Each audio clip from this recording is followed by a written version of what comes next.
How to turn on or turn off explicit content on Spotify easy and fast in less than 1 minute. Hello guys, in today's video I'm gonna show you how to turn on or turn off explicit content easy. So first thing, go to Spotify.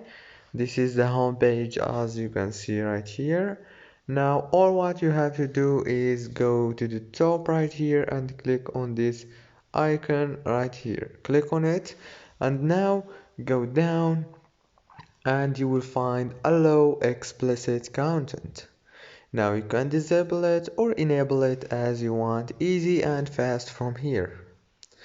If this video was helpful, please don't forget to like and subscribe, and thank you so much for watching until the end. See you later and thank you so much. See you next video.